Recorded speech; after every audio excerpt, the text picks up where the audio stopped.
On va me dire que ça va véritablement démarrer. Même s'il n'y a pas eu des matchs assez chocs pour l'instant, on attend les jours qui suivent. On espère que ce sera à partir de ce match au Brésil-Maroc. Tout à fait. Et là, Sekouna Kamara, bonsoir et bienvenue. Merci Ablaï, bonsoir à toutes et à tous. Voilà, donc on va aller directement dans le vif du sujet. Sinon, Qatar Suisse, un but partout. Partage de points entre les deux équipes. D'entrée, c'est le Brésil qui joue contre le Maroc. On le sait, le Maroc, c'est 98, 28 ans après, si on peut le dire ainsi. 3-0, c'était en France lors de l'édition 98. Mais tout récemment, en 2023, le Maroc avait gagné, certes, en match amical. Et déjà, les époques ne sont pas les mêmes et non plus les effectifs. Ah oui, les époques ne sont pas les mêmes. Entre-temps, le football africain a évolué, il faut le dire ainsi. Il y a eu beaucoup de progrès, surtout sur le plan technique, mental, sur tous les aspects, et sur tous les plans. Comme vous l'avez dit, seulement la victoire du Brésil comme vous l'avez dit, en 1998, c'est la seule rencontre que les deux équipes, qui a donc opposé les deux équipes en Coupe du Monde. Les autres matchs, c'était des matchs amicaux. Ironie du sort, en 1998, c'était dans le groupe C. Et cette fois-ci, c'est encore dans le groupe C.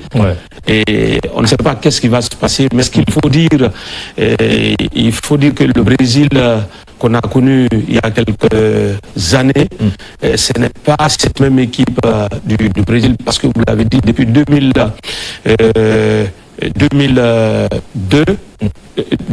oui. Depuis 2002, le Brésil n'a pas donc remporté une édition de Coupe du Monde. Et d'ailleurs, cette équipe brésilienne a eu beaucoup de difficultés au niveau des éliminatoires, qui s'est classée 5e à 10 points de l'Argentine, qui a fini donc à la première place au niveau de l'Amérique du Sud. De l'autre côté, vous avez une équipe du Maroc, comme vous l'avez dit, la seule équipe africaine à avoir atteint avoir joué une demi-finale d'une Coupe du Monde. Aussi, il faut le dire, qui est encore champion d'Afrique, en attendant bien évidemment le résultat du tribunal arbitral du sport. Justement, et il y a un nouvel entraîneur qui est venu du côté du Maroc. C'est le seul, à mon avis, c'est le seul hic qu'on peut peut-être dire que le Maroc peut avoir une certaine difficulté, parce qu'un entraîneur qui vient d'arriver, alors que Regragui, qui avait permis cette équipe d'aller jusqu'en demi-finale.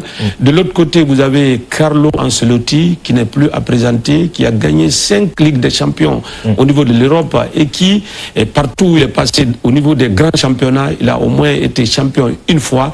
Et donc ça, ce sont les atouts côté brésilien. Mais comme on l'a dit, ces derniers temps, ce n'est pas fameux du côté du Brésil. Maintenant, pour les Marocains, comme on le disait, c'est vrai, une équipe très jeune, mais qui peut compter sur un Brahim Diaz et sur un Hakimi. On verra bien qu'est-ce qui va se passer, mais encore une fois, ça ne va pas être un match facile pour les deux formations. Bien entendu, et donc on va suivre tout cela de près. Et déjà, Hamid, les deux équipes en face, on a les hommes alignés déjà d'entrée, parlant du 11 de départ. Si on jette un petit regard sur la fin du match du Brésil, par exemple, Alisson Becker, la charnière centrale sera composée de Marquinhos et de Gabriel.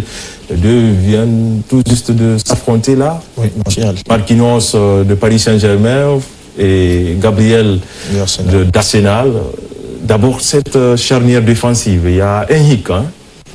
Je vais plutôt dire des certitudes, parce que faut quand même dire que c'est la charnière partant des matchs amicaux, par exemple. Bien sûr, oui, parce que il a encaissé quand même. Gabriel, et surtout que Gabriel n'a pas pu prendre part aux derniers préparatifs en raison du fait que lui et Marquinhos, ils revenaient de la finale de la Ligue des Champions.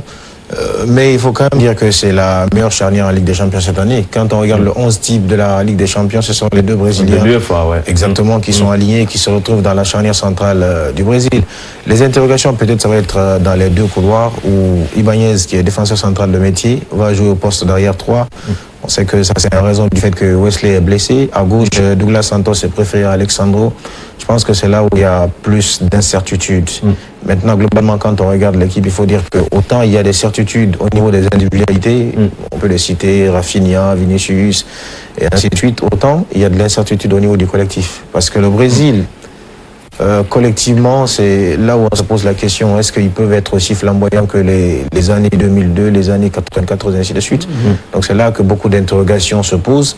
Enfin, surtout quand on sait qu'une équipe du Maroc qui arrive a un meilleur parcours que lui, aussi surprenant que cela soit. Ça intéresse que l'édition précédente. Voilà. Le Maroc est demi-finaliste, le Maroc sort aussi d'une finale de Coupe d'Afrique des Nations, ils ont remporté la Coupe arabe, tout ça, je pense que mentalement ils arrivent prêts. Et puis voilà, ils se disent pourquoi pas, ils ont déjà franchi le plafond de verre. Tout à fait. Sekouna, toujours restant avec la Seleção brésilienne, on le sait, au niveau de la récupération, l'animation, c'est Casemiro, c'est Bruno Guimaraes. Pratiquement, c'est la première ligue anglaise qui est là. Oui, Casemiro, c'est Man United, et de l'autre côté, Guimaraes, c'est Newcastle. Oui, il n'y a pas...